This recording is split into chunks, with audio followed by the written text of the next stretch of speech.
Welcome to Florida and a hot and humid Homestead with the FIA GT Championship now a head-to-head battle between the two Mercedes pairings. Schneider and Webber just 3 points ahead of Ludwig and Zonta with 2 races to go. In the last round in Austria, Zonta and Ludwig took the honours.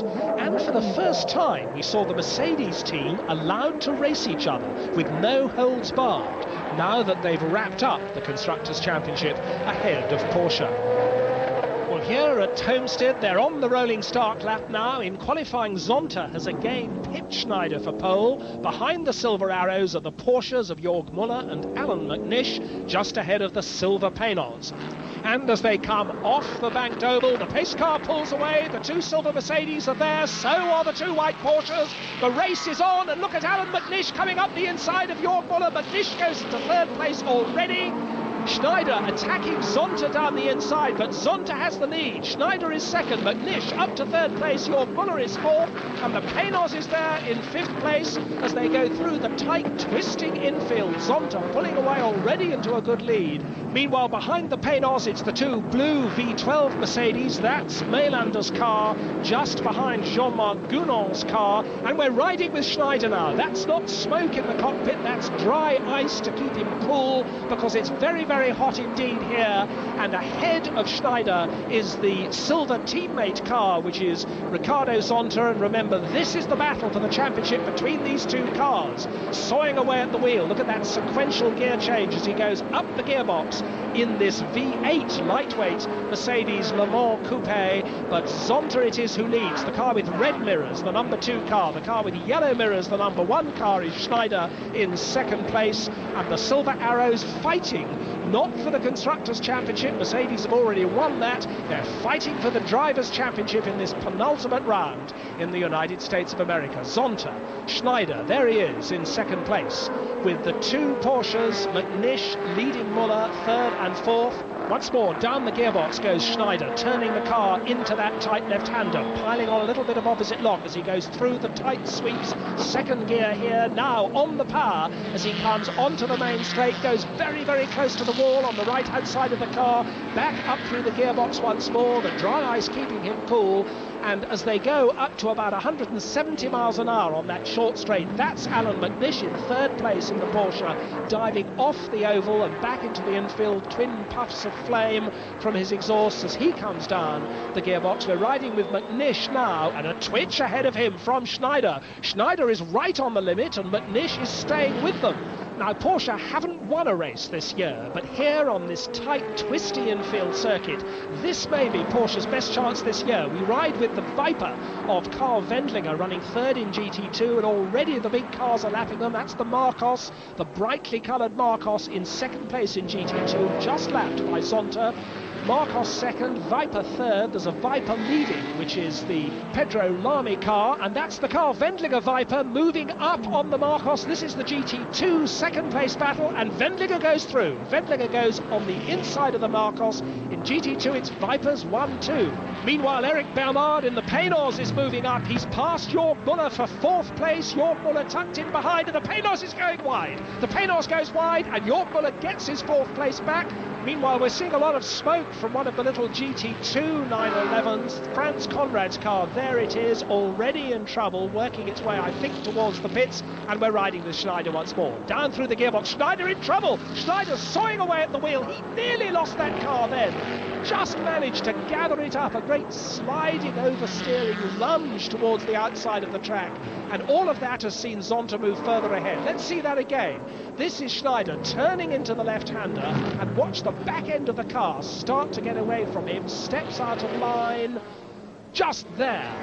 But he does gather it all together again, but that's put Zonta, the car with the red mirrors, there he is, further into the lead. Zonta 1, Schneider 2, the 2 Mercedes, but Schneider has made a great recovery from that. Schneider now starting to close up, and we've got spots of rain here.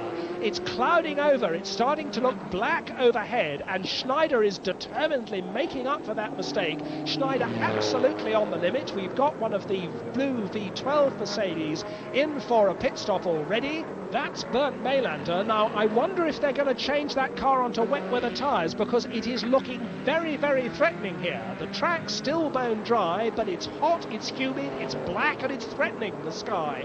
And it is now starting to rain. In the pits now, one of the Vipers. That's the leading GT1 car. Olivier Beretta has taken over from Pedro Lamy. And in comes Alan McNish now. This is the third-placed Porsche coming in. McNish, the little Scotsman, brings it in, and his French co-driver Yannick Dalmas is waiting for him. They've got the fresh tyres, and they look like slicks to me. Are they going to change the tyres? They're talking about it. It seems that they're talking about it, but Dalmas rejoins. Dalmas takes the car out, and now Schneider's in. That's the dry ice pack going into the passenger seat to keep him cool in that very, very hot cockpit. They're not changing tyres at all there, but they have got some wet weather tyres ready. The wet weather tyres are being wheeled out. In comes now the Jörg Müller Porsche, and ready to take that car over is Uwe Altzen.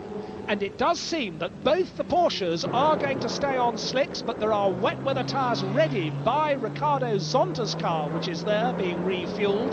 And it seems that we're about to have a tremendous rainstorm because the humidity is rising, the clouds are lowering, and that's going to be the gamble. That's going to be the risk. Who is going to use what tyres? It is now starting to rain quite hard. Out come one of the Porsches, and there is Zonta's car, and they haven't changed the tyres yet on Zonta's car. The refuelling is finished, and the wind is really getting up here. The weather is deteriorating by the moment as we ride now with the Australian Mark Webber, who's taken over Bernd Schneider's car, the #1 Mercedes, and he is on wet weather tyres, but Ricardo Zonta in that #2 car is on slicks still. And that's very treacherous. We've got both the Porsches back in again. The Porsches have decided one lap further on that it's completely wrong to be on slicks. They've come in one lap later to get the wet weather tyres that they should have had in the first place. There's one of the little GT2 Porsches, which has also fallen foul of the conditions. In just a few minutes, the track has become completely waterlogged, and Zonta's coming back in. Zonta needs wet weather tyres as well. The second Dutch Marcos has gone off up the escape road. There are people going off absolutely everywhere, and the safety car's coming out. We've got the safety car coming out now, and there are wet weather tyres going on Ricardo Zonta's car. Zonta, incidentally, unlike Schneider, doing a second stint, but of course he has had to stop twice compared to the Schneider-Webber single stop. There's a Viper coming into sight, going very slowly. He's got a cone stuck under the front of the car. Safety, oh, and he drives onto the grass, I think deliberately, just to get rid of it. That's rather neat. That was the Olivier Beretta Viper, and now we look at the safety car with leader Australian Mark Webber in the Bernd Schneider #1 Mercedes sitting behind the safety car. And the safety car actually has been a bit of a blessing in disguise for Ricardo Zonta, because that will allow him to close up again after having lost so much time making a second stop. There is a Viper. It's a Viper. It thinks it's a Reliant Robin. It's on 3 wheels. That is the Hugh Chamberlain entered car, with Dominic Chappell managing to get back to the pits on 3 wheels. And now the rain is easing off a little bit, and already the track is starting to dry. The safety car pulls away. The race is on again. Schneider comes through that tortuous exit to the infield, back onto the fast part of the circuit. There is Ricardo Zonta in second place, chasing one of the back markers. So as the green flag waves, Mercedes 1, Mercedes 2, Mark Webber leads Ricardo Zonta, and quite a traffic jam behind as we watch Zonta going through what is still a waterlogged section. Let's look at what happened in the infield as they came up to take the restart. They're 3, if not 4 abreast. Somebody's going to lose out. It's the Zack Speed Porsche which gets squeezed and spins. Uwe Altzen managing just to avoid the back of Michael Bartel's Porsche as it goes harmlessly backwards onto the infield. And we look now at Uwe Altzen, who is in 4th place. It's still the silver Mercedes 1 and 2, the white Porsches 3 and 4. And we're seeing a replay of Ricardo Zonta, who's just got it very wrong in the second place Mercedes, going straight off the road. The car started to spin. He got it straight, understeered off, but he's back on the circuit now, still in second place. This is the Bouchou Mailander Mercedes, which has got a 10-second stop-go penalty for being a bit quick on the throttle when the safety car pulled off. And look, Zonta is back up with the leader again. Webber first, Zonta second, and they're absolutely nose to tail. The track is drying all the time. They're all still on the wet weather tyres, which are going to wear out pretty quickly in this heat if it stays dry. That's Stefan Ortelli's GT2 Porsche, now running third in that category behind the two Vipers and ahead of the Marcos. And Ricardo Zonta's brought in the number 2 Mercedes. Off come the wet weather tyres, on go the slicks. Zonta is out of the car, in is Klaus Ludwig, and Yannick Dalmas is bringing the number 7 Porsche in for a penalty.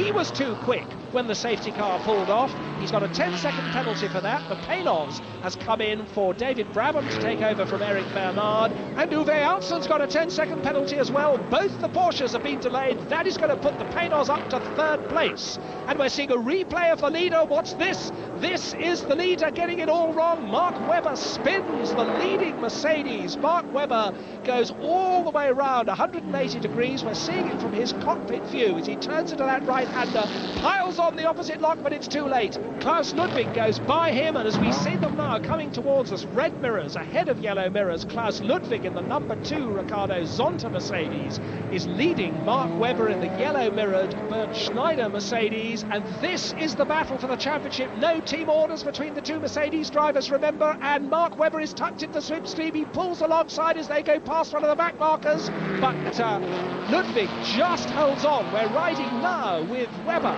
Webber coming down the gears once more, 0.6 of a second between the two of them, and look at him fighting away at the wheel. You sit close to the steering wheel in these big heavy cars. Still Ludwig leads, still Webber in second place, and coming through the back markers is the real skill here. The two cars almost tied together. It's the penultimate race in the championship. Either of the two driver pairings of these cars could end up the season champions, and still Ludwig in the twilight of his career. This is the penultimate race of a long and very distinguished career for Klaus Ludwig. He's announced his retirement. He's only got one more race to do, and he wants to win this championship. Meanwhile, the Vipers comfortably ahead in GT2. The Marcos is still there in 4th place, but the Claudia Hurtgen, Stefan Ortelli Porsche is in 3rd place. The Marcos now a lap down, and we've got a problem for one of the Mercedes. One of the Mercedes is off. It's Mark Webber. I can see it from here. There he is in the gravel, spinning his wheels. He's stuck. Mark Webber has gone off, and he's trying to get out. He's trying to get himself out under his own power. He can't, and there's Bernd Schneider watching from the pits, and he can't believe his eyes. This is a replay. We're riding with the Australian. He's steering with one hand, the other hand on the gear lever, trying to get down to the right ratio. He's in the gravel now, but as we see it now in real time, he is out of the gravel. He's got his door open, and here comes Klaus Ludwig, just as Mark Webber does regain the circuit at last, but he's lost almost 2 complete laps on the leader. It is 2 laps on the leader now, because Klaus Ludwig goes by. Lots of gravel coming off Mark Webber's car, but Ludwig, still in the lead, is now 2 laps ahead of Mark Webber. The Panos is up into 2nd place, a tremendous performance from the American car. The Panos is 2nd, the 2 Works Porsches, there is the Panos indeed, thundering on its front engine way in 2nd place, the best position I think we've ever seen it in an FIA GT Championship race. The 2 Porsches are 3rd and 4th. Somebody's lost a wheel. It's a GT2 Porsche. That's the Patrick Voyame car. But here are the 2 Works Porsches running very close together in 3rd and 4th places. Yannick Dalmas just ahead of Uwe Altson. So it's Mercedes 1, Panos 2, Porsches 3 and 4, and Mark Webber running in 6th place after that disastrous spin with an awfully long way to make up. In the pits now, one of the Vipers, that's Pedro Lamy, getting back into the leading GT2 Viper, taking over from Olivier Beretta. The front tyres, or at least the front brakes, look extremely hot. Nobody seems to be particularly worried about it. They don't want to put a fire extinguisher on it if they can help it, because that won't do the brakes any good. They're just trying to blow it out. But it does seem to be very hot indeed in that front right-hand wheel. It's the wheel burning, it seems, as well as the brakes, so they are now putting a fire extinguisher on it, but I think that's not going to prevent the car from getting out once more. There are the 2 Mercedes in 1st and 6th places. There's Klaus Ludwig in the number 2 car, now clearly out on his own, and the Panos is running tremendously well. There it is, about to lap one of the V12 Mercedes. The Panos with David Brabham at the wheel in a magnificent 2nd place. And David Donohue's brought the second-placed Viper into the pits. They've got a problem with that car, I think. Problem also for one of the Person Mercedes. That's the Bouchou Mailander car. They got the back off that. So problems there. And Webber has unlapped himself, one lap at least, on the leading Mercedes. Their yellow mirrors ahead of red mirrors means that Mark Webber has now passed Klaus Ludwig, but they're still almost 2 complete laps apart, still in first and sixth places. Yes, they're wheeling away the number 52 Viper. That's a rare retirement for these normally very reliable V10 8-litre cars. The Paynos, with that distinctive frontal aspect, turns its way into that long right-hander. David Brabham working away in what must be a very hot cockpit, but going extremely smoothly and well in a magnificent second place.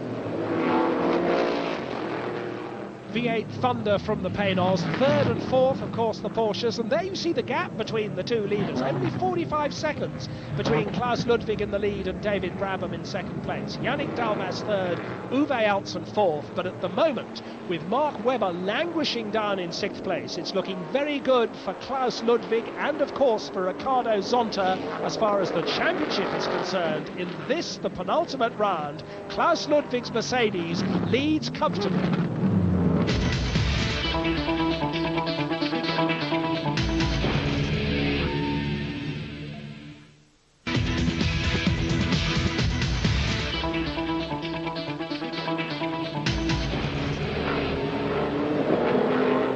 We're in the closing stages here at Homestead. It's humid, it's hot, but the rain seems to be holding off, and Klaus Ludwig, there he is still comfortably leading in the number 2 Mercedes, the car started by Ricardo Zonta. But Alan McNish is back in the number 7 Porsche. He's absolutely flying, and he's now caught up with Eric Bernard, who's taken over the Paynos from David Brabham. There's the Paynos in second place, about to swallow up a back marker. And just a fraction behind it, just about a car length behind, in fact even attacking on the outside, is the determined little Scotsman Alan McNish. This is McNish going for second place, the Paynos trying to shut him in against a back marker as they go down the straight. Paynos leads Porsche, and Alan McNish getting very, very close in the corners. The Paynos is quick down the straights, but it's a bit unwieldy in the tighter sections of the course, and that's what Alan McNish knows, and Alan McNish has got the sniff of second place. Paynos, Porsche, a big front-engine pushrod V8 leading the much more sophisticated rear-engine turbocharged Porsche. The Paynos, of course, built in the United States, built in Atlanta, Georgia, and very much the local hero motor car. But Alan McNish, who went so well in these American races this end of the season last year, that was how he earned his works Porsche driver, in fact, and he is pushing hard. We're riding with McNish once more, and you can see the Paynos getting a little bit untidy on the exits to the corners. Watch for it kicking up the dust. McNish waiting for his moment, but he's going to have to do it somewhere in the infield. If he's going to get alongside Eric Bernard, he must do it somewhere in the infield, because on the straights, that's where the Paynos eases away from the Porsche. It is so quick in a straight line. The other works Porsche, incidentally, Jörg Muller back at the wheel of that car, and that's in fourth place, albeit some way further behind. There you saw the Paynos getting a little bit out of shape, coming out of that left-hander. Eric Bernard, the Frenchman with Formula One experience himself, Alan McNish, one of the great long-distance sports car drivers whose career has included this year that magnificent win in the Le Mans 24-hour race for Porsche. Nibbled at the edges of Formula One, never quite got there, but he's one of Britain's best drivers nevertheless. And this battle taking place almost a minute behind the leading Klaus Ludwig Mercedes, the Bernd Schneider Mark Webber Mercedes, with Schneider back at the wheel of that car running in sixth place, still well behind the V12 Mercedes of Gounon and Thiemann. Now, in the remaining laps of this race, surely McNish is going to find a way past the Paynos, but he hasn't done so yet. And the Paynos, if anything, easing away a little bit from McNish. McNish, is he falling away? McNish does now seem to have lost momentum, and the Paynos moves away from the Porsche. The Paynos consolidating its second place, and suddenly that Porsche's fallen back. Alan McNish seems to be in trouble. We don't know what his trouble is, but the Paynos suddenly is on its own in a comfortable second place now. Where is Alan McNish? He is still going. I can see him coming towards us now here on the start-finish straight, but he's lost a lot of speed. There are a couple of back markers between them. Let's listen. McNish's car is clearly misfiring.